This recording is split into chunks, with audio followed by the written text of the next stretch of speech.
Hey, y'all. This is Reverence for Impulse, and I'm Lena Pauly-Tarr. This podcast is my attempt to more deeply understand and explore impulse through conversations with people that inspire me. We step into connection without any planning or agenda, but with respect for the impulses that brought us here and shape how we are when we're together. I'm so glad you followed your impulse to listen in.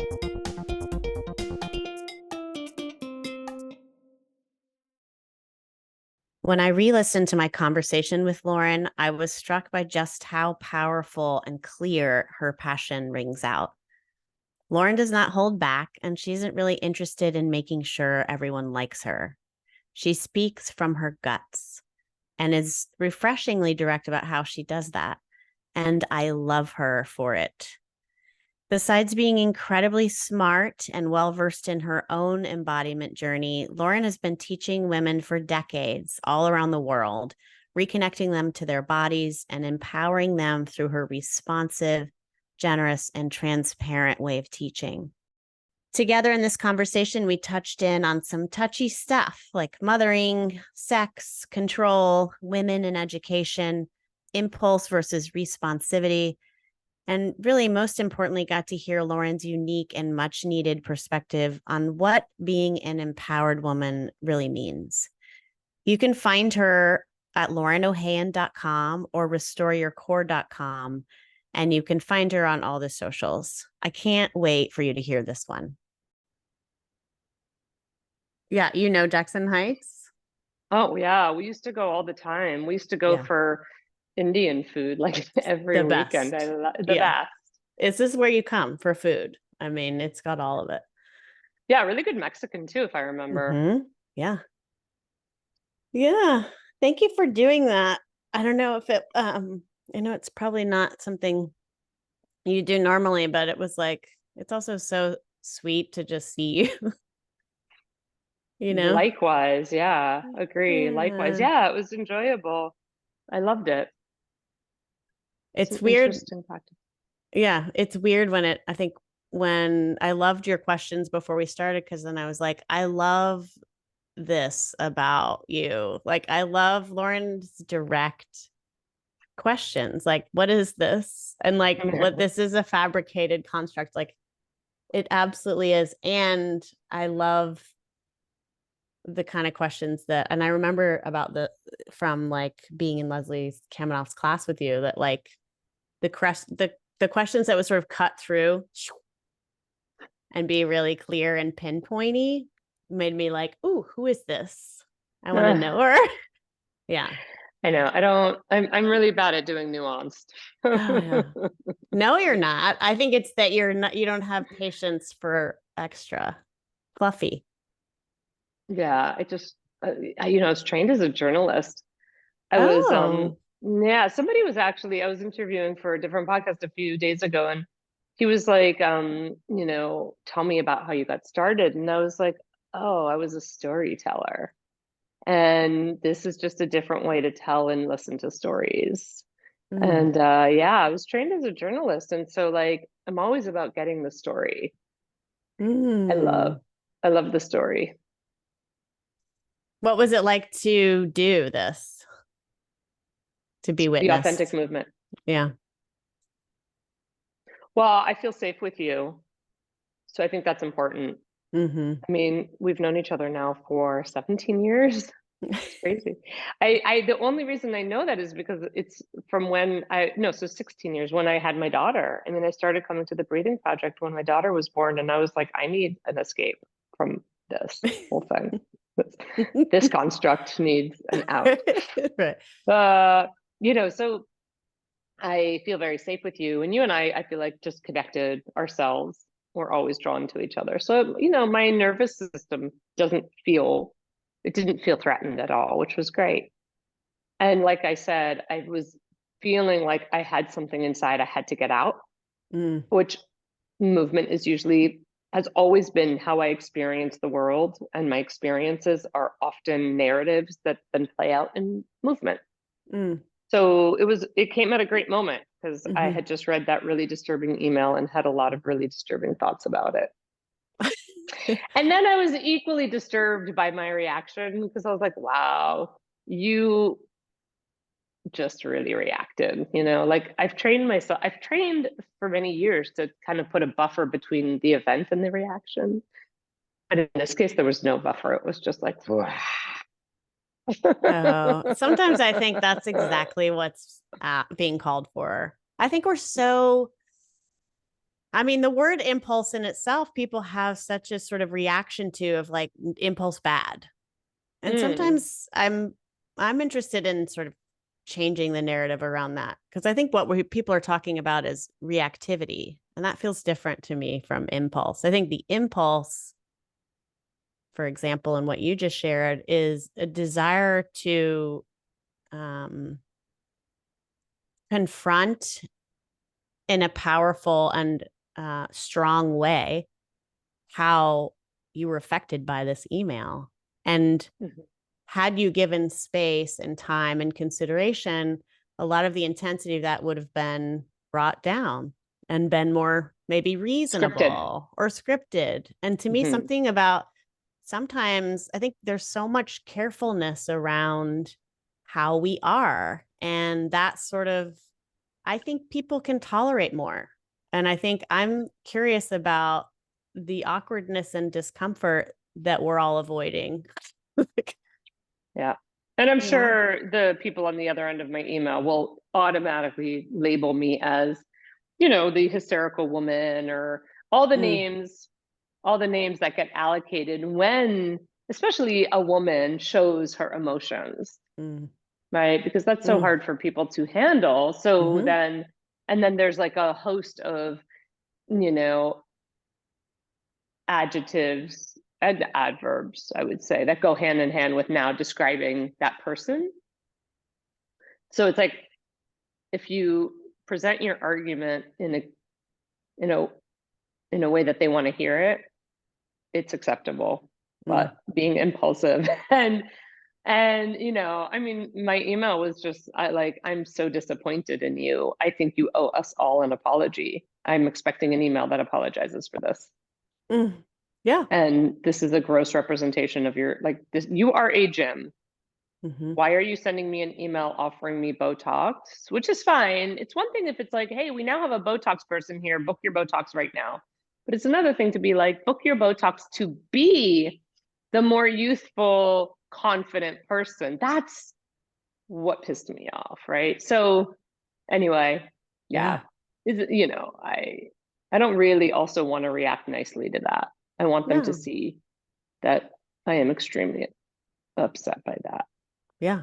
So yeah, I had to work it out in my body, and I was happy to do that in a safe space, being witnessed by you. So thank you for witnessing me. It was funny because I haven't felt so shy moving in a while. And I think it was like, while I felt safe, I was also like, I was sort of like, I felt so heady when I was moving. Like, am I, like really bringing back the initial questions I had about AM. And that's sort of the gift to me about like bringing it or doing it with people that aren't doing it all the time. Like we get so sort of lost in our languages that we know. And I say this all the time, but like my biggest delight is sharing this with people who aren't even movers, or like, to me, there's such a, like, again, a kind of willing, if they're willing, because it's a super weird, vulnerable thing to do, to just be seen, even by people really well. Like I've done it with my husband and it's super awkward. It's like tantric sex, looking into my eyes and just just letting someone see you in your most pleasure moment is so hard. It's so much easier to fuck with your eyes closed. Why is that easier for us? Yeah. Or, it's so easy to go into a gym and work out in front of 20 people, but suddenly when there's one person watching you, it reminded me, my first thing, I was like, oh, it's like that practice where, I don't know what it's called, but you're in a room and you're lying down and someone's just, person is pleasuring you, like masturbating you. And and they what don't is get that? I know. Let's sign up for it. What? some form of therapy, Huh. you do not have to pleasure them back. The whole idea is that you don't have to give back the pleasure that you're getting. You are lying. Oh, Generally, I think you're lying down unless you want to be sitting up. And or like the imaging I've seen of it, I don't know why I've seen imaging of it, but I have, is like where somebody's lying down, literally being pleasured by the pleasurer. And there will be, and they set a timer for like 15 minutes. So wow. even if you've had your moment within Yeah. 15 minutes, you just keep going, keep it coming. And then when it's done, you don't have to reciprocate, which to me is like brilliant. Whoever thought Wow. of this was so Yeah. smart. Yeah, I It's want to the be the edge of receiver every single a time. receiver. I mean, it's literally, we talk about this in AM sometimes, that just the receiver of being witnessed sometimes is so much. Being seen. We all have like a fundamental need to be seen. And then when we're really seen, all our patterning around protection comes up. Yeah. And it can be really interesting to start to get to know those patterns. And for that, it's such a, I remember somebody talking about postpartum and like being able to receive, being in that place of Mm-hmm. like, you need to receive care, you need to be held, you need to be nourished, and how that's a real edge for me is just being the receiver of things Yeah. and not reciprocating. Really That's hard. never And my like, role. Yeah. I'm never the receiver, yeah. And what an which is edge exactly what to, I need, right? Which is yeah, exactly how right. I like it to be. Yeah. And in a way, don't you think it's like a form of control to not be in the receiver place? Because, I mean, right, we don't, for sure. yeah. For sure. So, For yeah, we sure. share that. Yeah, Yeah. it's edgy and It interesting. is edgy. And I think it also, I wonder if also one of the things I really pride myself on is being competent. Like it's really important for me that I have very high executive functioning skills, right? And I really love that about myself. And I love like Itai, my husband, recently was like, "Oh, I'll plan our next trip," and I was like, "No, you won't." And it sounds great, like because the amount of trip planning I do is like nauseating, and I'm sick and tired of it, right? So part of me is like, yes, Itai can deal, and then the other part of me is like, but he won't do it as well as me, and it'll take him an hour to deal with it. Like the other day, he booked airline tickets for him to go somewhere, and like I'm just witnessing him doing it. I'm just laying next to him in bed watching, just thinking, when's he going to ask me to take over? And he booked it and did it all wrong. And then he was like, I got to start over. But he wasn't asking me to take over, but I thought it was hilarious. And I was like, this is why I love being competent, but it's also like I am competent. Like that would have never happened if I'd been in charge. But yet, what was lost by me not being in charge? Not very much. He had a Yeah. teachable moment and he Hmm. figured it out. And the next time he won't book it the wrong way because he just. But it's like, so me trying to save everyone from having these teachable moments is not always helpful to everyone around me either. Right. Yeah. And I'm sure he grew an appreciation for what it entails to plan a trip. Right. Totally, totally. Yeah. There's so much positivity for me just stepping out of the driver's seat all the time and just being like, here, why don't, yeah, you do it. It's hard though. I have that all the time with so many home things where I can bark out orders like this is what needs to get done, Yeah, but I'm yeah, still, managing the whole thing. yeah. And then there's resent that comes up because you're doing it all. And then there's like, Yeah. well, why are you taking it all on yourself? And it's like, well, because, it's that whole thing. Oh, Yeah, the joys. Yeah. I know. Life is a lot. Truly. Um, I was thinking about when you were moving to your work, which I only know a little bit about. I feel like I don't know fully. But I was thinking about earlier when I said I feel like your work is so functional and grounded and practical, but not without all of what you just described, which is like all the depth and layering of thought and research and knowledge and wisdom, like lived in wisdom. And I was also thinking, am I right that it's not all based on pelvic floor? Is it? Or is that sort of No, like what do you mean by all? What's the like, all here? is your work centered around that? Or is it just No, like if you, depends what on who would you you say? ask. Yeah. Okay. What would I say? I would say that because I have this program that is very much about the pelvic floor, then a lot of what people come to me for and what I do is quote unquote pelvic floor safe. But then I would also argue that there comes a point in time where everything is pelvic floor safe. Like, what does that mean right. either? I know. Right? Like that's kind of vague too. Yeah. That's like kind of saying like, yeah, the sky is above us. Yeah, it is. Right. Yeah. Like right. it certainly is, and it's blue. Yeah. Right. You know, so it's, yeah, I mean, for so many years, I was just a more generalized movement teacher, and then I got more specialized and niched. And I think that a lot of the people who have trusted me to help them on their healing journey then know that the workouts that I continue to offer are not going to necessarily be of a certain caliber that could potentially be less positive for their pelvic floor, right? So like the salesy marketing way of saying that would be like, I create safe workouts that don't hurt the pelvic floor, but I don't really speak in language like that. So right. Yeah.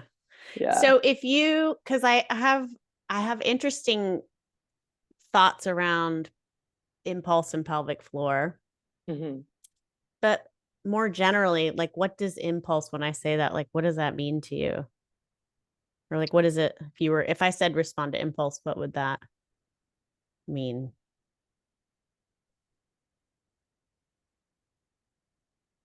That's a good question.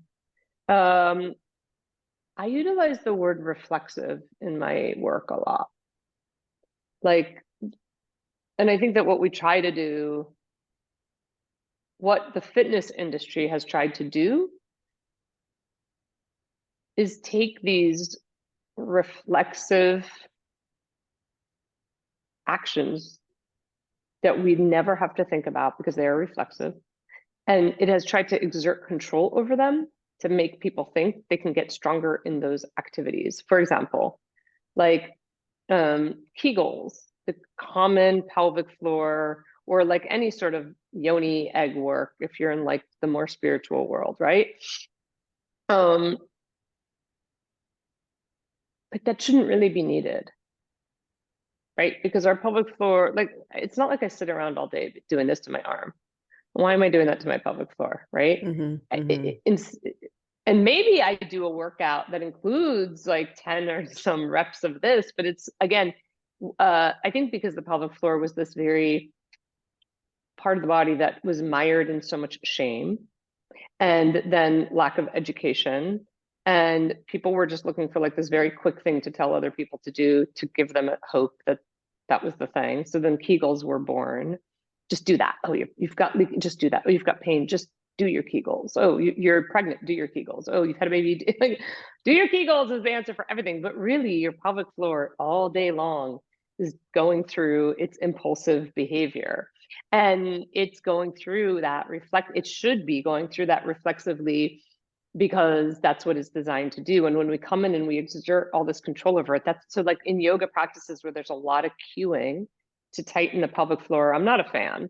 In Pilates practices, tighten your pelvic floor, or the cueing, you know, engage, pull your core in, pull your core in. I'm just not a fan because I think that our body systems are smart enough and intelligent enough to do that once we get out of the way. So it's about like getting ourselves out of the way and how do we do that?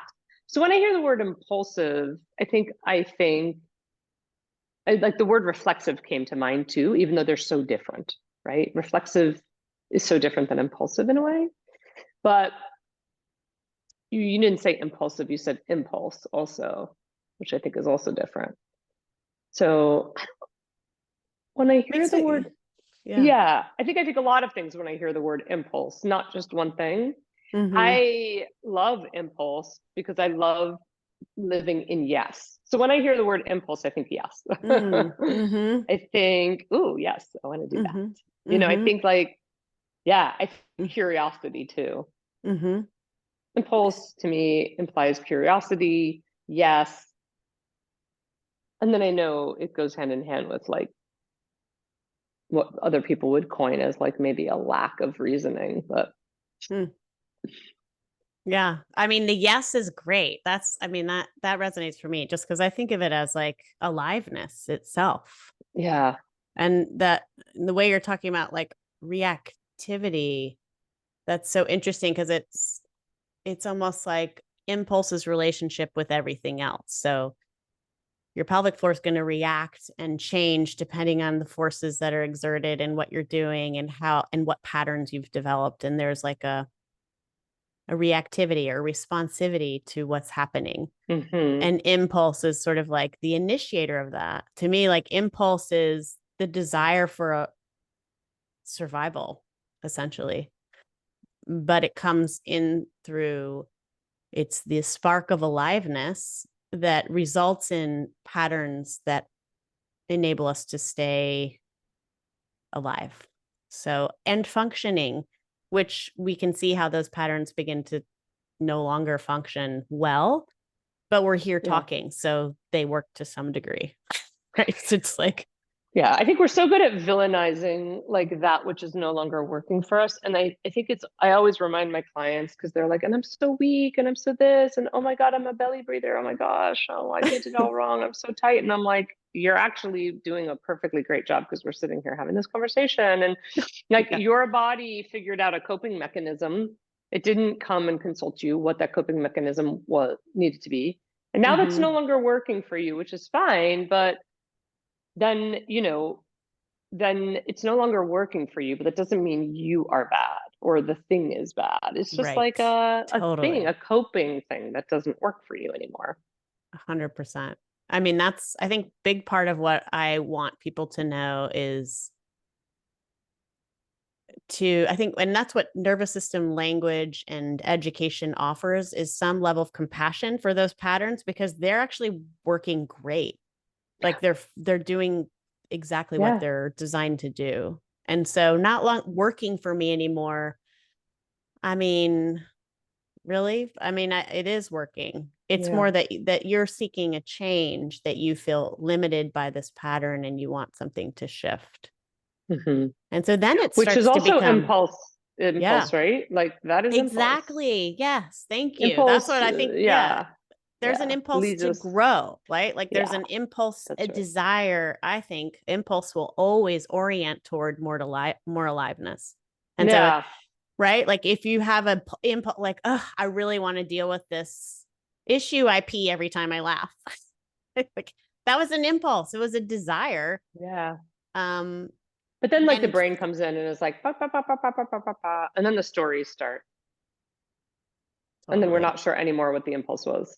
yeah, We lose right, sight of that. We forget it instantly. yeah, We instantly forget, I think, over and right? over, yeah. Hmm. We talk ourselves out of it.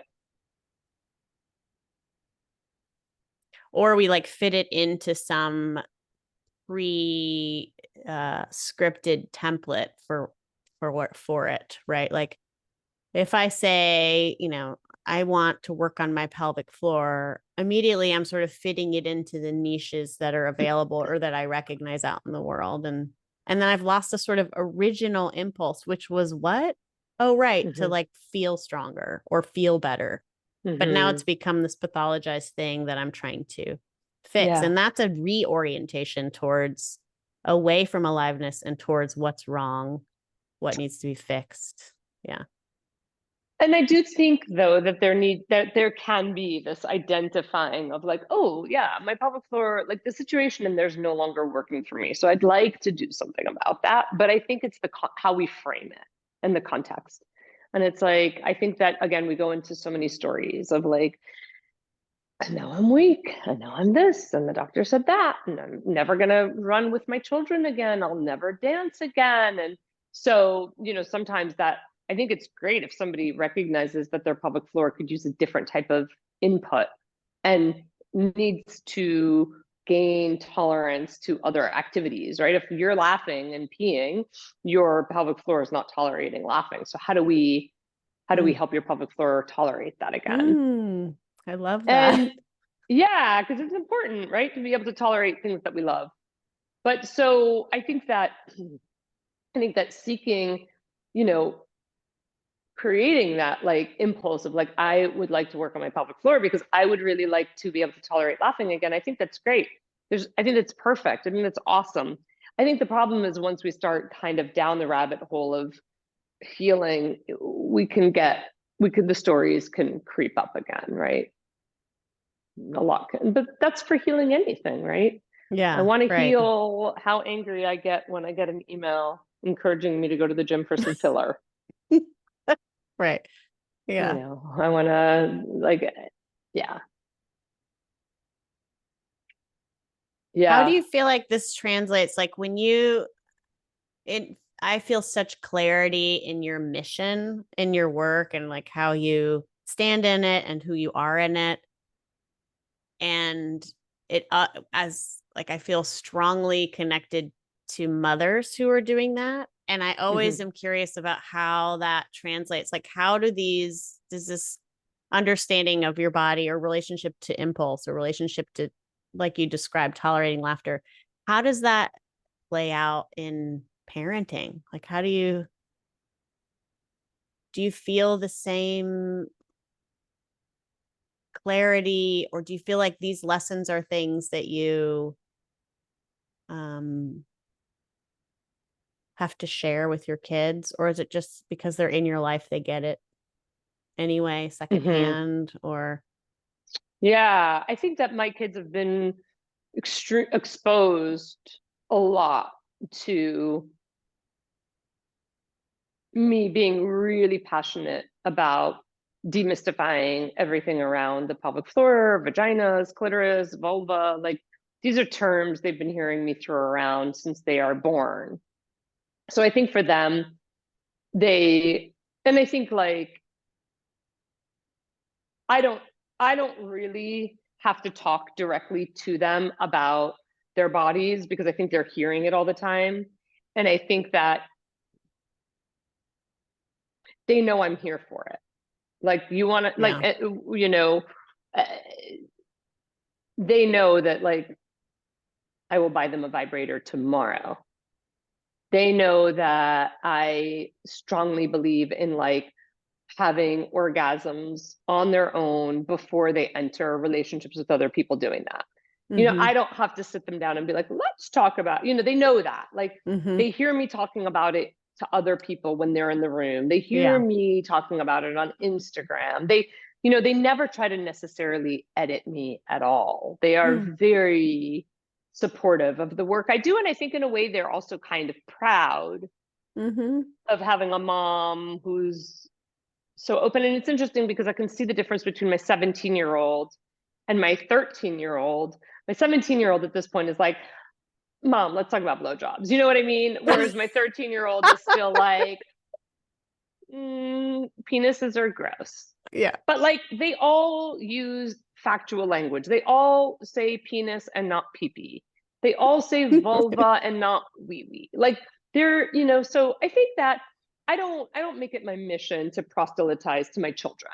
I don't feel Yeah. like I just try to live authentically as who I am and what I am and answer their questions when they have them and just let them know that like I strongly believe in their capability as women to embody their body.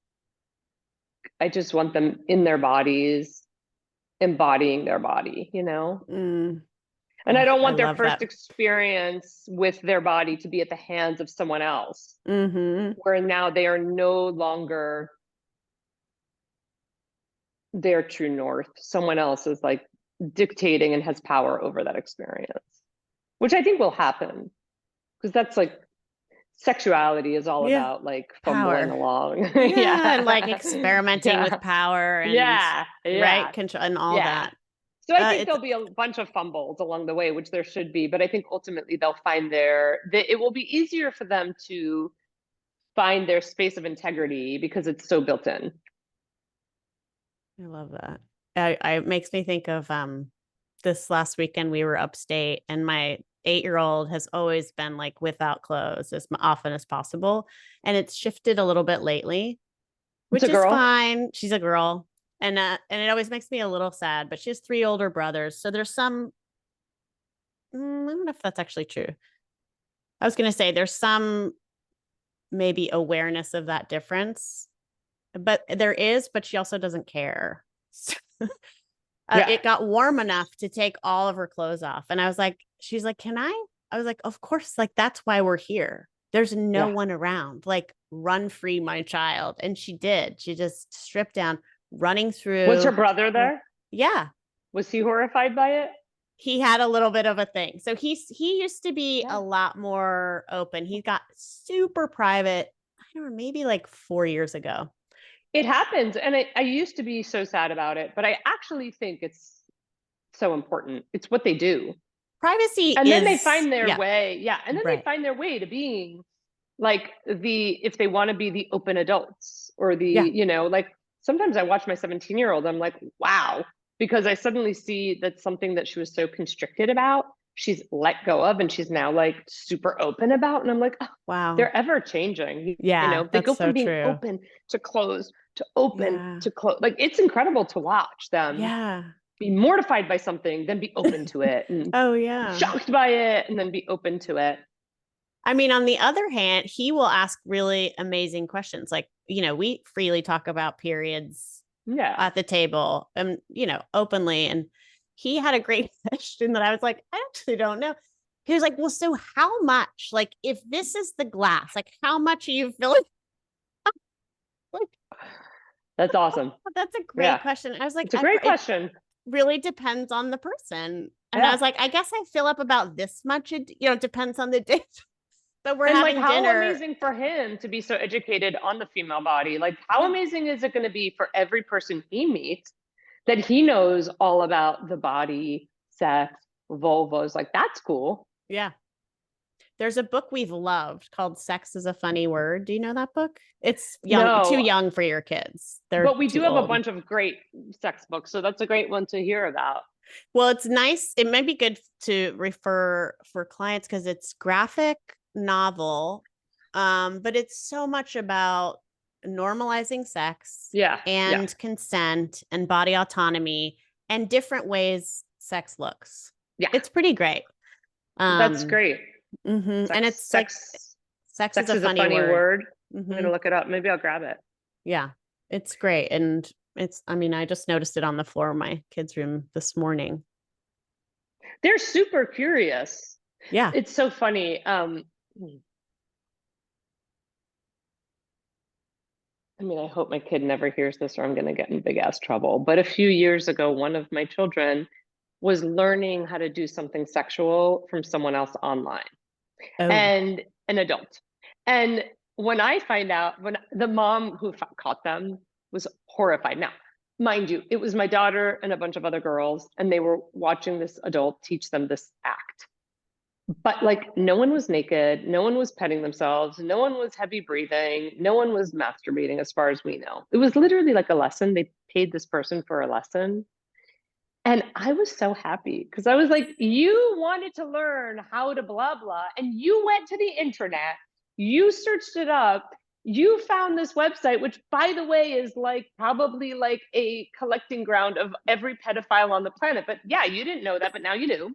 And you got this information that you needed. And like the kids, my daughter and her friend, they were not, it's not like they were like, again, they weren't like masturbating. They weren't getting off on it. They were enraptured by learning. And I was like, how freaking awesome is that? I mean, you're talking about the impulse to learn. Out. Yeah. So the mother was freaking out. And I was like, it's not a big deal. Like, if she was there, like being like, take off your clothes, rub your penis. If she was sex talking him, I'd definitely be like, we got a problem on our hands. But she wasn't. Like, she was learning. And I just think it's the best thing ever. I was like, I really would like to be a fly on the wall. I'd like to know what he taught you. Could use a brushing up on that technique. Video. Interesting. How awesome is that? The things you can find on the internet when you go searching. I mean, it was like a live class. It was. Wow. I think. Yeah. And clearly all these pedophiles hang out there waiting for little girls to get on and like ask important questions. But, you know, I love that she felt safe to go searching for information, because this is what I say all the time. Like, either our kids are going to, like, they're going to get the information somehow, you know? And so also, what do I gain from withholding information from my kids? But like, Mm-hmm. clearly she wasn't going to come to me and be like, Mom, I'd like to know how to blah, blah, blah. Like, that's uncomfortable and weird too. Right. Right. So where do they go? I mean, it's They interesting like that she need a was healthy sex doctor. Oh my right. God, that should be my next job. I Dude. need to quit my job and be like a resource for teenagers to learn Oh my all of this. God. Here's Oh how my you French God. kiss. Here's how Yeah. you give a blowjob. Yeah. Somebody needs to start that. Yeah, I think you're like hitting something that is also to know that it's safe. You could just Mm. slip it into your kids' inbox and Yeah. not have it be a part of some like Yeah. You don't have to sign parent up. approved. Yeah. No, I think I mean, sex education in general needs to be taught properly, Yeah. like with Oh, an educated, I think they're making strides. I will say, like, my kid's school is now, I think the sex ed program is pretty down to earth and pretty yeah. Good. liberated from a sort of patriarchal lens. Yeah. I don't know how many kids are getting that information though. And Yeah. yeah, and they're going to seek it out. The desire to learn and know should never be squashed. Like, that's an amazing thing to seek out, to want to know, to understand better. When I it love gets it. all dark and scary is when you don't given access. Which changes your relationship to who you are fundamentally. I was listening to this awesome podcast about like it was like this podcast about so many things like women by this author who wrote the book Off with Their Heads. Oh, And it was like on Leonard Lopate or something. It was really okay. good. But basically, she was talking about like the effect. Like, what does it do to a generation that here in America, for example, women didn't work for hundreds of years while the country was forming? Women really didn't work. Like, what does that do to generations of, like, what does that do to your DNA, to your, to education, to brain, to knowledge transfer, like all of it when people just don't work or study or go to school? That's crazy. Or if they worked, they just weren't educated. They worked in factories, but they never went to school. Think about what does it do to people to have generations of not talking about sexuality, the pelvic floor, body parts. Like, you can only imagine the culture that forms around that. Lack of education, lack of resources literally forms fucked up societies. Mm-hmm. I mean, you could argue, I guess, that if there is some sort of resistance against the educational systems we're given, there's an opportunity to develop different ones, right? Like, Totally, and there totally, are, and there totally. were, and like they've never, right? Like women were learning, they were always learning. It just wasn't, they weren't given the same access or Yeah. power to utilize or apply their wisdom and knowledge. Or it But like, wasn't. imagine being born and your mom and your grandmother and your great grandmother, none of them have gone to college. None of them have studied, which is very common here in America. It happens millions of people come from that. But like, that was also like the status quo for so many generations in America. And I just think it affects the groups. It Mm-hmm, affects whoever's mm-hmm. being marginalized, as Well, we well know. you've lived so many places. I feel like you have a really good perspective on how that's different other places. Yeah, I think that we see in places like I've spent a lot of time in India and I love India. And don't get me wrong, but like the attitude to women there is really, really backwards and bad. Mm-hmm, Not mm-hmm. okay. It's not okay. It's not just like there's certain elements of other societies that some people would call backwards just because it's not Western. No, we're talking like systemic, it's, systematic. It's okay to throw Subjugation. acid on women who have done bad things to their husband. It's okay to stone them to death. Like village sponsored acts of violence towards women. I mean, so, yes, I mean, I think that, and then, and it does come down to, I mean, now we're getting into like anthropological study talks, but like it does come down to education, Yeah. Yeah. right? And how do we preserve the unique culture of something, but yet bring in education as well? It's a tricky topic. And It especially in is. justice circles and in places where there's a real desire to not bring agenda, to not bring Western value systems or That's ideology right. in. That's right. Um, so then you're sort of left with this quandary of like, so then the subjugation of this entire population of people is okay. Like, wait, I don't, and Yeah. it's really hard. And It's it's very not tricky. okay. Yeah. It's not It's, okay, and yeah. it's like, and I come from my personal background is very tribal. Like my father is Moroccan and we behave in a very tribal way. And like I come from like a long line of like aunts and cousins and everybody's talking and like I can't do one thing without it like going through the telephone wires immediately to people in far-flung places who are now, or like my dad calling his sister to try to get his niece and I have to call my niece to try to get her. Like everyone's manipulating everyone. And like I come from this almost very non-Western approach. There's no boundaries.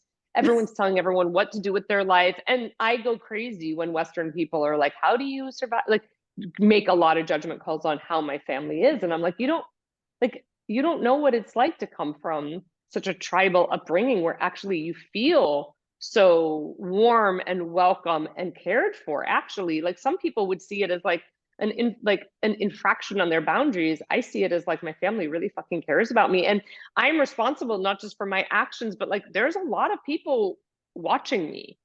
That's incredible. But Mm. so I really do, I'm not saying like we were talking about like education and the subjugation, the abuse of women in India or places like in even the Middle East and Asia, like chalk it up to like a lot of there's like but education is super imperative. I think how do we and again it's back to this idea like how do you preserve the unique identity of a place but yet allow for women to expand and grow and have rights and be spoken and heard and listened to and not abused Mm. and not murdered. Mm-hmm. Basic shit. Yeah. You may not murder her for talking to that man. So I just think that I don't know how we got on this subject, but we are here now. And Yeah. then I love the veer though. I yeah, mean, we veered because it's lighting you up. And I think it relates earlier. I mean, around parenting, when you're talking about your passion and support for your daughter's curiosity is like fundamental to that whole idea yeah, talking that about she like has a educating. right. Yeah, She has a right completely to a birthright. discover information, to uncover um, questions that she has, Yes. to seek out answers. Like she absolutely has that right. And I would wager that offering so much education to our children also enables them to be able to handle when they walk into a gym and the gym is like, do you want to be your more youthful, confident self? Here's some Botox. Being educated helps that because education is empowerment. And I think that so many of the people I work with not only were never given information about their pelvic floor, but the message that they also got was if you were only skinnier, this wouldn't happen to you. If you were only thinner, this wouldn't happen to you. If you were only stronger and went to the gym more, these things wouldn't happen to you. So there's a lot of conflation also in our society around fitness and health Oh, and completely. looks. Yeah. Fitness, health, and looks. And people don't know how to discriminate and discern reality. So my daughters, what I want for them is to be so educated that when someone says to them something like, come to our gym, we also offer Botox so you can feel confident.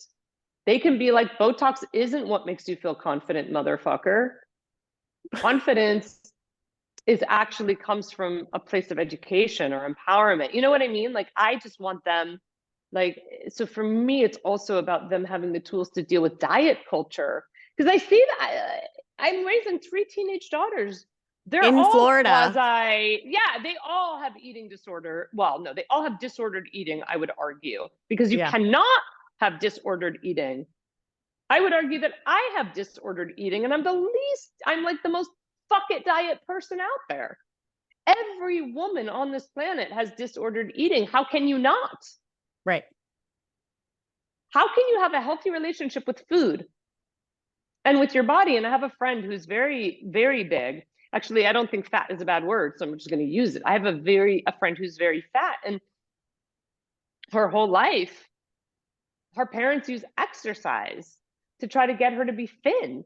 So like they never used exercise as a way of like actually fall in love with your body. Move your body because you can. Move your body because movement is literally like taking a vitamin. It is an essential vitamin is movement. But it was always move your body to be skinnier because you're fat and that's not acceptable. So she hates exercise and she hates moving. She hates taking walks because it's all caught up with that message of like basically her body was weaponized. Yeah. It's overcoupled movement and shame. Yeah. So, I'm up against a lot raising 3 daughters, and it's like, Yeah. those are messages I give them all the time. And when they come home and they're like, I feel fat, I say nothing. I don't Mm-hmm. shame them. I don't, Mm-hmm. nothing. When they're like, oh, mom, I think I want to go on a diet. Again, I close my mouth because, they just need my support. And I won't be like, oh, here, let me help you go on a diet. But, and I might say, I think you're perfect as you are, but how can I support you? And we talk about, Mm-hmm. but I want them to know that they can show up Yeah. with their pain and their questions and their concerns and they're feeling fat and they're this, as opposed to me proselytizing them about like fucking thin culture being the most toxic thing on the planet. They Right. know that. They know Yeah. what I think about it. They see Yeah. my Instagram. They hear me talking about body positivity. Right. And for you to shame their own, pain around it or, tell them they shouldn't feel that is a missed opportunity for connection from the origin Yeah. of it or just the grief around it. Cause I don't know They're a anyone product of who, TikTok. Yeah. They're a yeah, product of their right. environment. Yeah. How, If I so didn't want that, I could have raised them, I don't know where. you can't, Hard to avoid. You can't. you can't. And when your gym sends out a mailer, then offering you some way to be a more youthful, confident version of yourself by using a needle, I mean, it's everywhere. The I most mean, the safe, like youthful I told thing. my gym, like I should feel fucking safe here. I don't feel fucking safe when I get that kind of an email. Yeah. Right. That doesn't make me feel safe. Um, the Yeah, like age it's not thing is okay to age. interesting. That's the part. I think that one is really, it's personal. Like our family is wrinkly. I'm wrinkly. Like it's Yeah. just the elastin in our skin is just Yeah. what it is. So Yeah. I'm not going to not ever be outside. Outside is my deepest joy. Yeah. I do wear hats. Like and they'll tell you all the things, right? Like try this cream, make sure you're using sunscreen. And I'm kind of like, because what? Because wrinkles are the worst thing Yeah. you could Yeah. have, like Right. looking old. And it's like Yeah. because you are afraid of your own death. Like, can we just talk about it, right? It's like you So don't want to look true. at my wrinkles because it reminds you that you're gonna die. It's so funny. Yeah. I don't food shame my kids and I don't like, again, they can have chips for breakfast. There's like around food and bodies, nothing, but around skin, you are illuminating to me that I am a skin shamer. I just, I just realized that I am a massive skin shamer. Like I am a huge fan of sunscreen. And my girls love to get burnt because apparently now it's cool. So they go Oh. out into the sun and like and I'm like, Amit, you're burnt. And she's like, yay. And I'm like, and of course I say nothing because but I'm like, but in my mind, I'm like, okay, you'll just be super wrinkly when you're my Wrinkly and age. old. I know. I'm Well, owning it. listen, I I'm mean, I'll owning also it. be honest. Do I wish I wasn't wrinkly? Sure. Do I wish my skin was more youthful? Absolutely. Do I go in the mirror sometimes and see what it would look like if I pulled this? Yeah. Am I going to follow through with it? I don't know. I don't think I love would do Botox. anything. Listen, I'm not against Botox. I've Yeah. fucking done it myself. My issue is not Botox. I don't Right. do filler or anything, and it's not like I've dabbled, Yeah. you know, and I don't have a problem with people caring about their looks. I think we can Right. go into serious shamery if Yeah. we shame people for caring how they look. I don't care if Right. you go get a boob job. That's Yeah. all of Miami. I don't care if you get Botox. It's more like I didn't like that my gym sent out an email saying, we're now offering Botox and fillers. Come feel confident. And Right. youthful.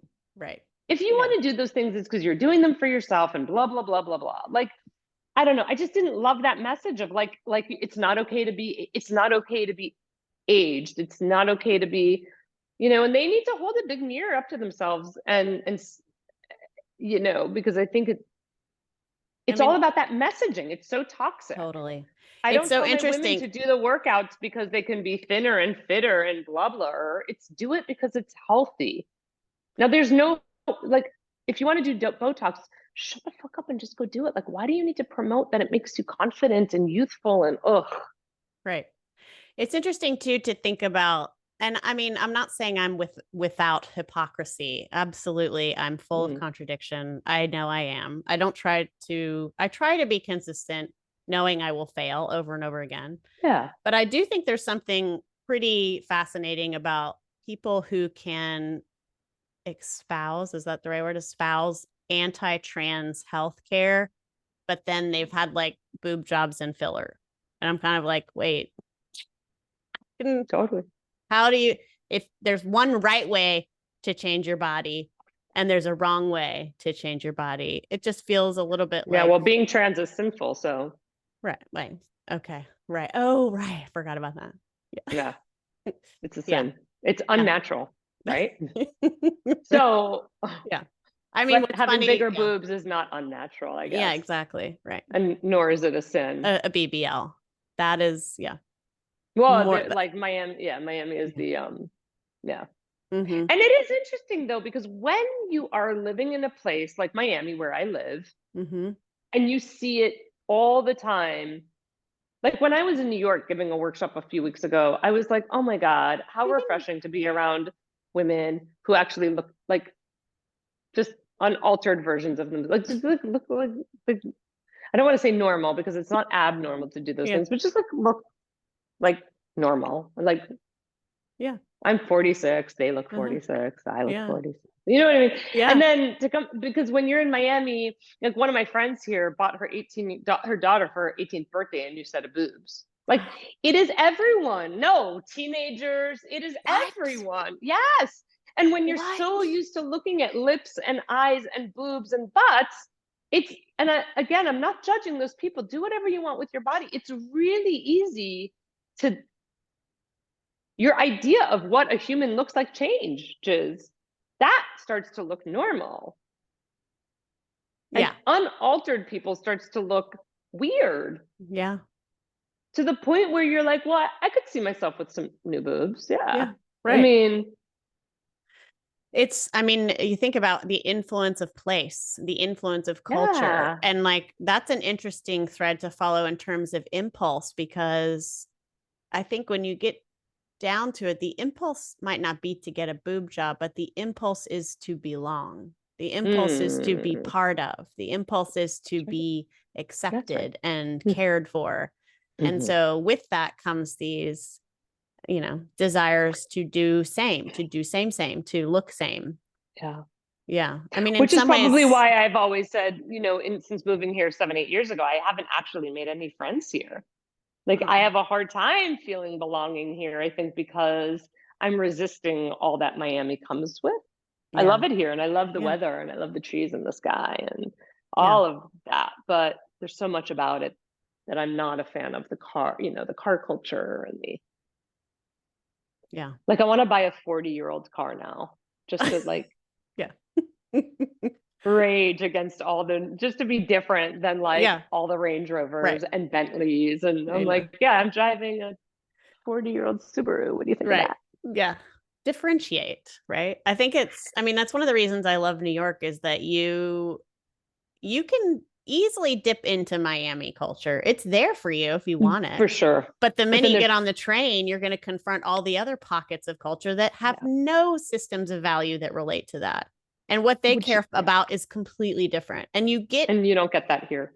you get confronted with your shit all the Yeah, time, like I what you love that. think is important, and Yeah, you kind of have to reckon with it over and over again.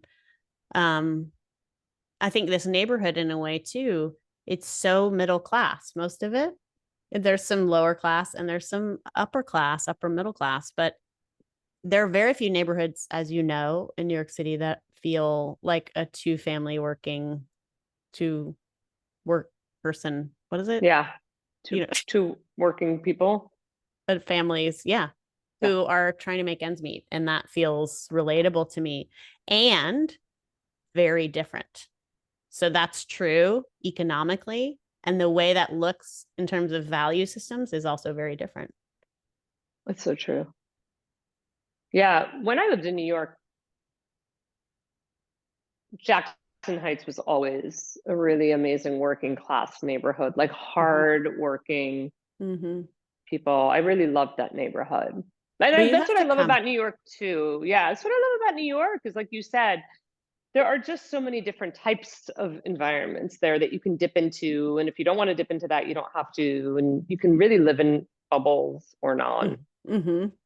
Yeah. Yeah, And if you're not, I mean, I would say the ultra wealthy are probably protected from that kind of reckoning to some degree, but they still have to walk out on the sidewalk and be with it to get correct. to their driver. I mean, Correct. maybe they never get Whereas in you the don't have subway, that but in a place like Miami. Right. no, Right. right. It's Because so you go easy from to your I house know. to a car. Yeah. Yeah. Yeah, yeah, yeah. It's horrible. Well, and it's different. It's like Different. you're, It's you're different. switching out quality of life. Like sometimes I'm like, this fucking grind is it's My real. nervous system is so happy here. Yeah. I mean, and that's real. Yeah. So it allows energy and capacity for other things. Whereas I feel like, I'm limited in some way because of the grind, because of the activation, For That's why I have to sure. get out. Yeah. It's a trade-off, right? And then you compensate in other ways by traveling a Mhm. lot. And yeah. Going away, coming back. Yeah. I think it's been Yeah. crucial to find that balance. I think people who are able to be here find their way. And it's interesting. Um, I was just talking to my stepson who's like backpacking around Europe. He's on like month 3 on with all the money he saved. He did it all himself. He's It's planned the amazing. whole thing. It's all alone, meeting people. It's amazing. And one thing he said was, and this is a kid who's, the first time out of New York City was with me when he was like 8. He had never left. He had never been really in a car. He'd Didn't never you been guys on go a to the car South? trip. Do I Oh, remember you yeah. guys went to the We go South? to Atlanta every year. No, we Yeah. travel. We only do Yeah. cars. Like Yeah. we've flown to California twice, maybe in this time. And he is there just drinking it all up. And he said, their quality of life here is so much better. The food is better. People know how to relax. They're not so focused on money. And I was like, nothing I could have said would have brought this lesson into his life. And Yeah. here he is kind of discovering it. And it's from getting out. But And also there's he's traveling, right? Also, like yes. that's the weird lens of being a traveler, Yeah. And I think is New York, that don't you think New York everything, gives you that ability to sort of go y- anywhere? yeah, yes. And to have more different perspective, because when you've been to New York, you've as if like been everywhere in a way. But yeah,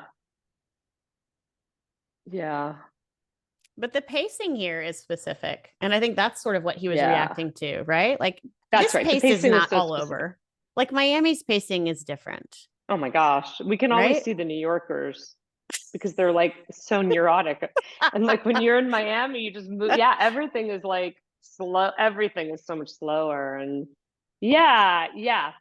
Listen, there's a trade-off. Like there's what I deeply appreciate having spent so many years in New York and being from New York, but then also being able to live out of New York. But I also Yeah. know that as a person, I find my people more in places like New York and London, like kind of big, gritty cities is where I find my community. Yeah. As opposed to cities like Miami and, you know, maybe Los Angeles would be less. Yeah. I have a call in 10 minutes. Oh, yeah. I just was about to ask you how you're doing. So tell me before we go, like, what is the thing that's like lighting you up the most right now in life. Yeah.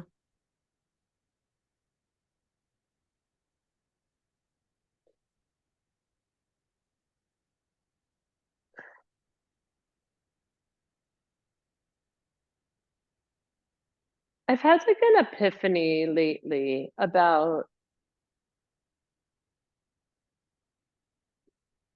communication. And it's a form of communication that I've used for so many years that I never realized was actually a powerful tool for helping others heal. And now that I've realized that, I'm kind of harnessing that method a little bit more and able to, and it's really opening me up to be more curious about communication. I think that people who are, so to be more kind of specific, that when people are really injured, especially pelvic floor injuries, they go to, let's say, a physical therapist, which I love physical therapists, and my teacher training program has a lot of them in there, and I'm really respectful of them, and I send my clients to PTs. But there's this disembodiment that happens in a lot of PT environments, or even chiropractic, like just kind of clinical environments that help people overcome pain can actually really disembody people and can make them really disassociate. And they leave the room. Like that's kind of the phrase I use a lot. Like they leave the room. And I was somebody a few years ago, a physical therapist suggested that I get familiar with her work and that she do like an internal exam on me. It was kind of interesting and weird. I was like, okay. I didn't go looking for it. So it was kind of, that was weird, but it was offered to me. So I was like, okay. And like, this was somebody who's pretty, really holistic and connected. And she's not your average PT at all. She's like a spiritual PT. Like I completely left the room. Like, wow. The minute the clinical speaks, like there was something about, you know, in there, she's got her hand up inside my vagina. She's talking about my tissues, but it was all from her point of reference. And it wasn't referential to me. And I realized that that's the very thing I don't want in my work with people. So a lot of the work I've been doing lately, well, I've been teaching this way for many, many years, but now I realize that the way I teach, and this is terminology I use, but I don't think I made it up, I'm sure I heard it somewhere, is to help people drop into themselves. And that when people like really drop in, because I think like the word, like, what does it mean to be embodied? I think that's really esoteric. People don't fucking understand. So when people don't understand that, I'll just have them like even just wrap their hands around their rib cage, close their eyes, and sense their ribs moving as they breathe. And like, what do you feel? And then they'll say whatever they say. Let's say, like, so Weena, what do you feel as you wrap your hands around your ribs? You close your eyes and you breathe. What sensation is in your hands to your ribs? The movement back and out to the sides.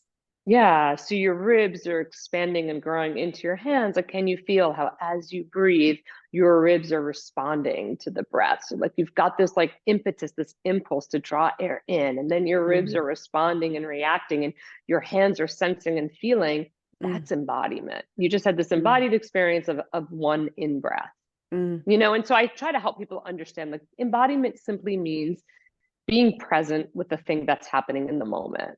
Like, so stroke your hair. Like, do you feel your fingers wrapping around your hair, stroking it? Yeah. That's an embodied experience. And when people have an embodied experience, their nervous system really calms the fuck down.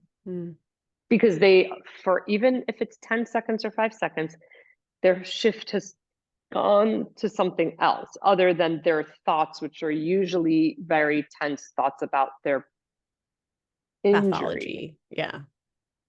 And so they have, this experience. And I don't necessarily say I'm giving you an embodied experience. I never use that terminology. I just try to create experiences for my clients where they are fully present in their moving, feeling body. They're like moving it, but feeling it and communicating back to me about it. And then I'm using their words to just communicate back to them. And and I'm not saying I'm doing this so that you can have a more embodied experience. I'm in my mind, though, knowing that experience is going to connect them. And that when people drop in and feel super connected, they heal. So somebody could do my 12-week program and find healing, or for 12 weeks, they could stroke their hair and they probably would still find healing, because what is healing is the nervous system. And when their symptoms are so present in their pelvic floor, partially because their nervous system is so over there. And a lot of the modalities are just, again, here's what's wrong with you. Here's how to fix it. Here's what doesn't move. Here's what's dysfunctional. And I will say that, if you take a look at my Instagram, I'm not that different than that. I have to use topics and language to get people interested in the work. So, I might say things like, a lack of movement in your pelvic floor, a lack of function, which is definitely happening, right? There's people have lack of movement, but ultimately what I'm trying to get them to do is have this very somatic, embodied experience with themselves, because I do strongly believe that is what leads to healing. But if I try to sell them that, they're going to be like, fuck you and your spirit woo talk. But that's what I've always loved about you. And even when I see all of your posts on Instagram, I'm sort of into it. I want to watch it. And it's like this sneaky approach, because I know you and I know you're not let's get better buns is not your MO. But you're going to use functional, but you use grounded language, and I don't think it's not sneaky in that you're not lying. There's nothing you're saying that isn't true, but you're speaking in a language in a grounded, practical, functional way where you're talking about bodies and movement, and you're using vernacular and language that is commonplace, that people recognize and feel like they can be a part of. And it's deeply steeped in a desire for people to be connected to themselves, to feel whole, to feel in their bodies. And that's the medicine.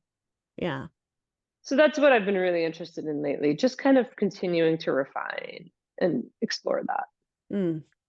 Yay. Yeah, because for so long, I think I was like, you have to get the breathing right, and you have to get your alignment right, and you have to get your pelvis to move more. And now I'm like, yeah, those things are really interesting and cool and real. But also, if you're not dropped into the experience as it's happening, I don't know, you're just going to be doing more of the same pathologizing to yourself. Yeah. Lauren, thank you so much, honey. Thank you. Thank you for listening in. I'm sure you were moved by all the guts and flesh in Lauren's presence. And if you have any interest in women's health and fitness, you should absolutely check out her work on all the platforms, including her site, laurenohayon.com, on Instagram at Lauren Ohayon or Restore Your Core, and Facebook, LinkedIn. You'll find her all over. YouTube. Please check her out. And thank you so much for listening. See you soon.